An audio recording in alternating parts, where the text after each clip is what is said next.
Hello,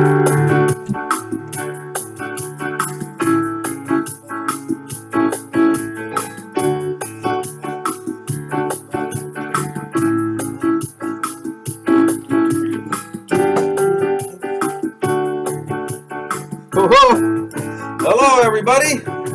Okay. Now, first things first. We'll let the music play through.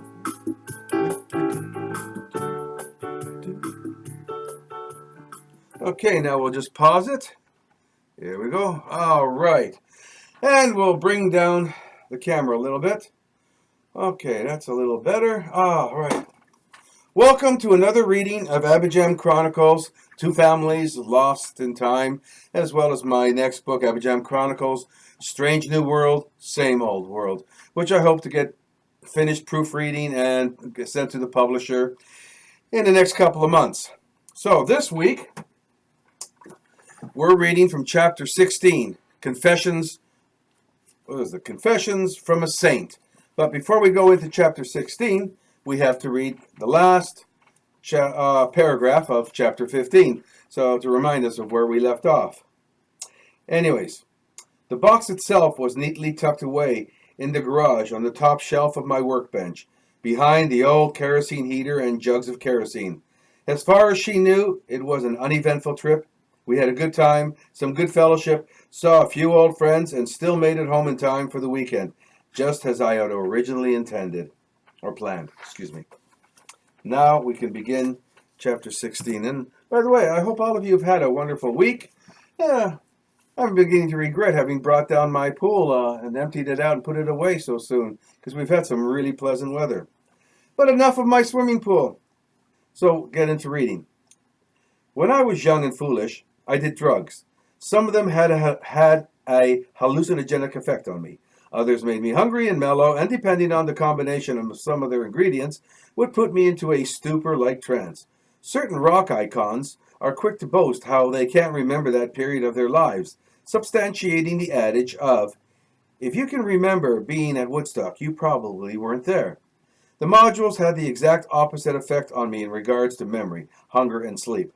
Having established these comparisons and making this confession, the one experience I was never subject to when I was either stoned or in my altered state of mind was having my face slapped several times by an unwelcome intruder.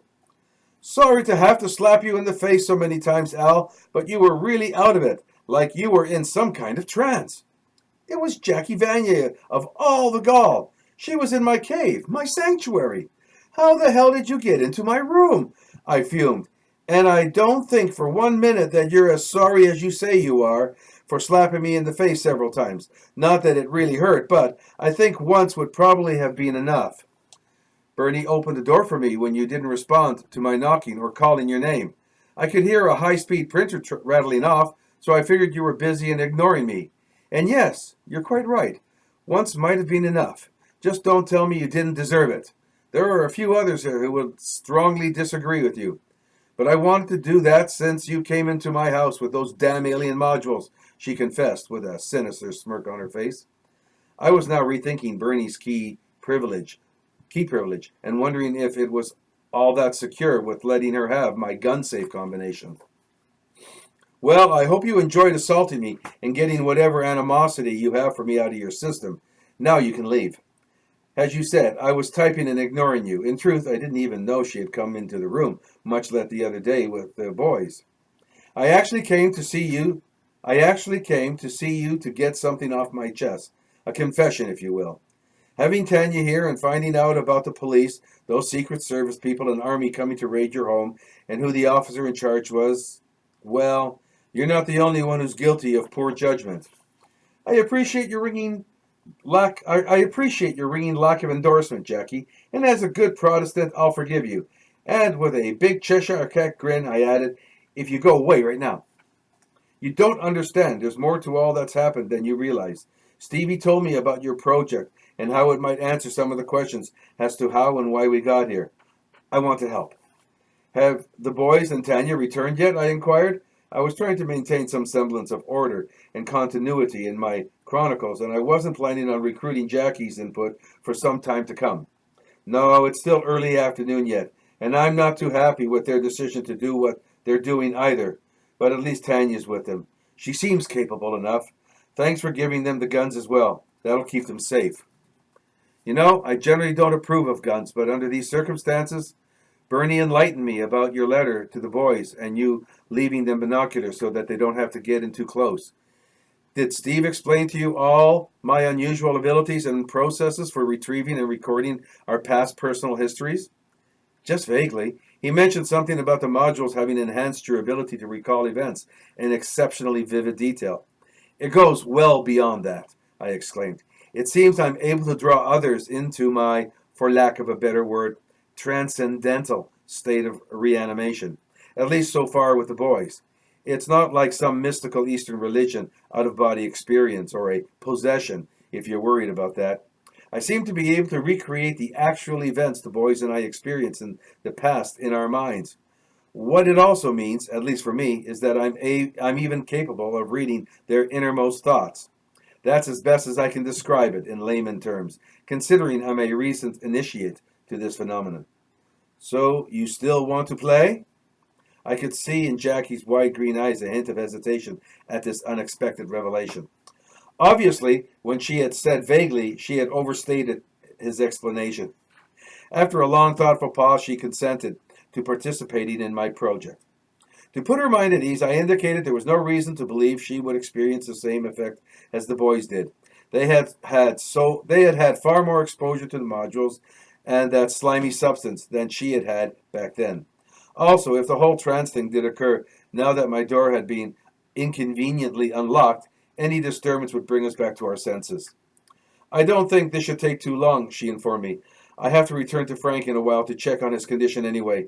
So where do you want to begin? I asked. Do you recall the night you and Jason visited us when you brought Stevie home from your road trip and you introduced the modules to us? I grabbed a stack of printed pages on the corner of my desk, closest to the safe, as I intended to put them securely away immediately after my session. I flipped through the pages and handed her the section titled Chapter 15. She curiously read over my notes and put them back onto the pile when she had finished. You've got a lot done so far. I'm impressed. I guess I'll start my story shortly after you had left our house. I thanked her for the compliment and prepared to resume typing as she began to elaborate on her story. As it turned out, it really was me, the whole ability to draw people into my transcendental state, because she no longer began to recount her story than we were both back up north. Only I was listening to her thoughts without actually being present with her. And this is in italics. Excuse me. I had anguished over whether or not to phone the authorities the whole weekend. I kept trying to convince myself that I wasn't really breaking my promise to Bill or Stevie, and if nothing came of the call, I could be a little more at ease about this whole situation. Since Friday, both Bill and Stevie had shown no signs of anything unusual, at least nothing that I could, with my limited training, detect. It had been a fretful, sleepless weekend for me while Bill and the boys slept like babies. I was called to go into Sudbury that Monday morning to provide my service as a home health care worker. I had to attend to an elderly woman recently released from the hospital. Her appointment wasn't until 11 a.m. That gave me plenty of time to do what I had to do. I called up Donna, Bill's sister, who works at the hospital. Hi, Donna. It's me, Jackie. Hope I didn't catch you when you're busy. Actually, it's a little slow this morning compared to the weekend, she replied. To what do I owe the pleasure of this call? Is everything all right at home with the boys? Wow. This was an interesting development. I had not anticipated, thinking out loud to myself. Wow, this was an interesting development I had not anticipated, thinking out loud to myself. I wondered if Jackie could hear my thoughts at the moment, but the phenomena of actually listening in on her phone conversation and hearing the other party was incredible, to say the least. Excuse me. Time for a drink.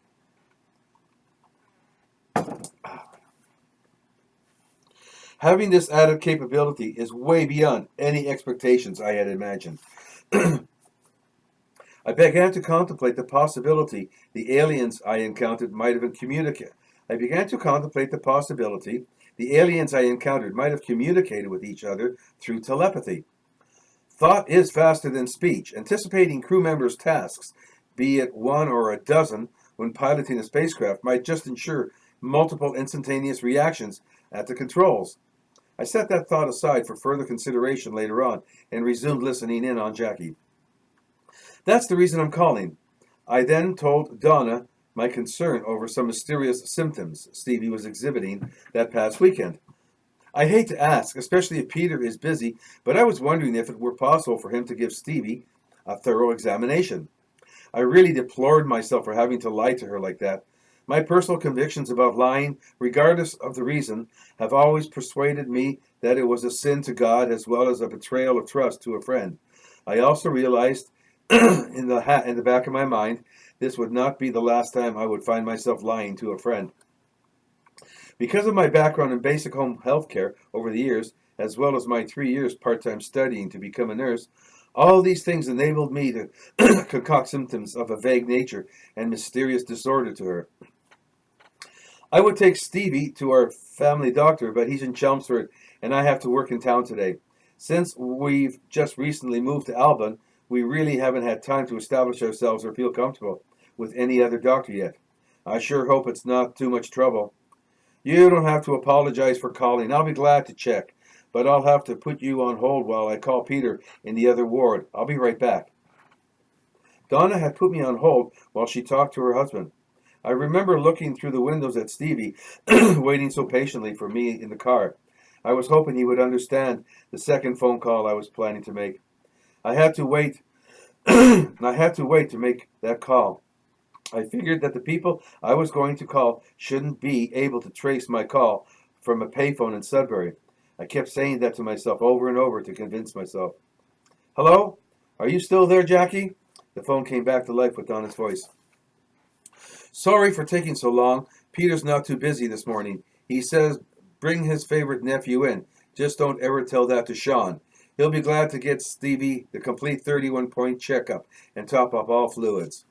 I actually saw Jackie, from my unusual perspective, force a strained smile on her face and mimic a rather insincere laugh over the phone. I even felt bad for her at that moment. Empathy through telepathy. What'll they think of next? I mused. Just trying to lighten the mood, because right now it was getting real heavy. Peter and Donna were always good to us and the boys. Now here's me deceiving them for something I neither approved of nor felt comfortable about doing. This is not how you repay someone for all their moral, spiritual, and financial support. The more I thought about it, the more determined I became to make that second phone call. I don't take what happened lightly, okay? And for all that turmoil and grief I was experiencing, I blame on you, Al. Wow, again. She had thought that accusation and feeling of reproach directly to me. That answered my question about telepathy and whether she could hear my thoughts as well. I told her, seeing I have to come into work this morning anyway, I'll drop Steve off and pick him up after lunch if that's all right with you. Donna reassured me that Stevie would be fine with them. Besides, the tests and then analyzing some of the results may take the better part of the morning.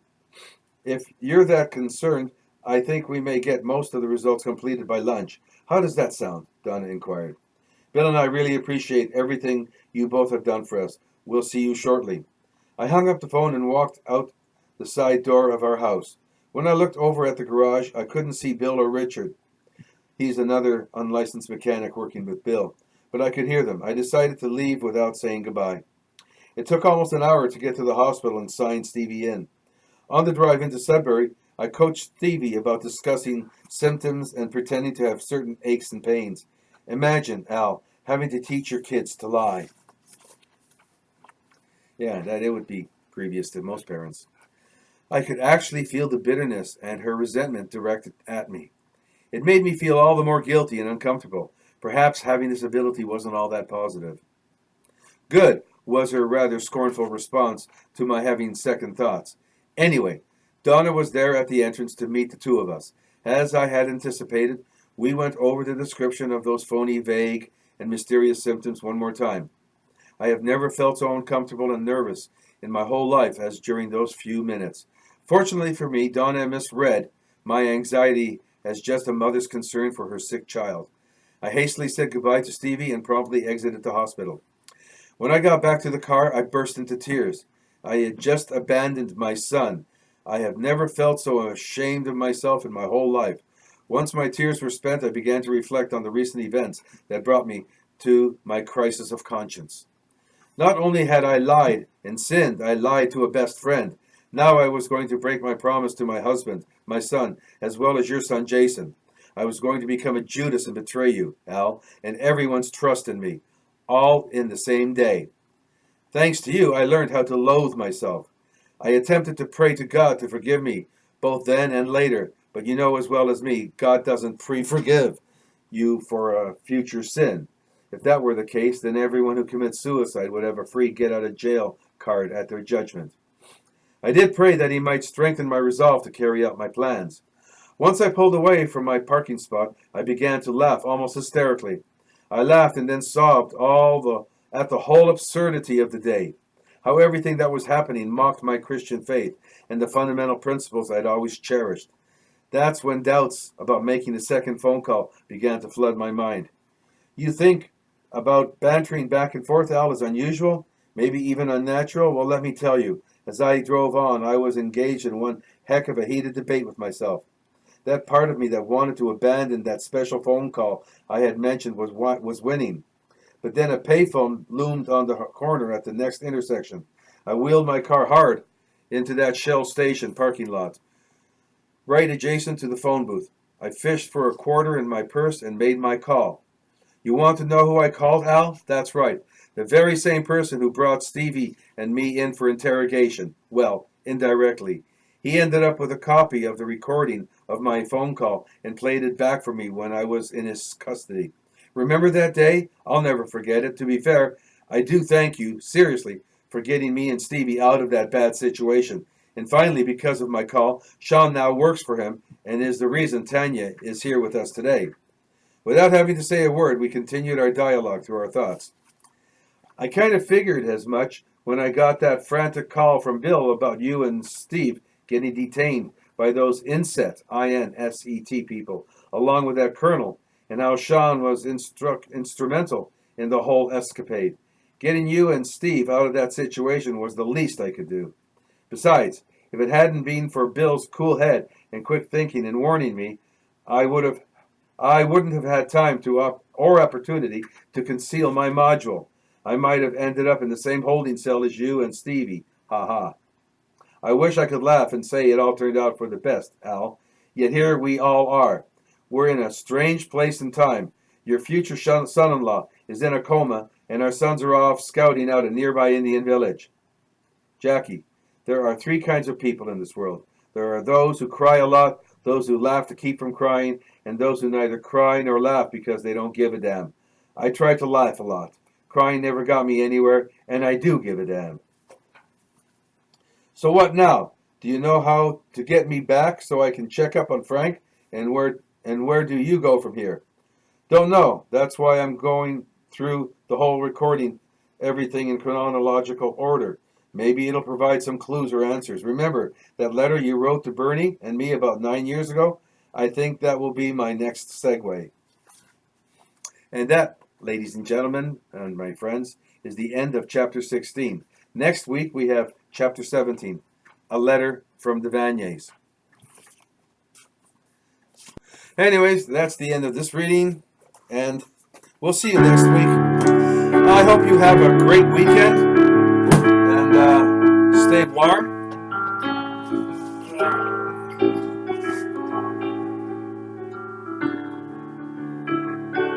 Goodbye.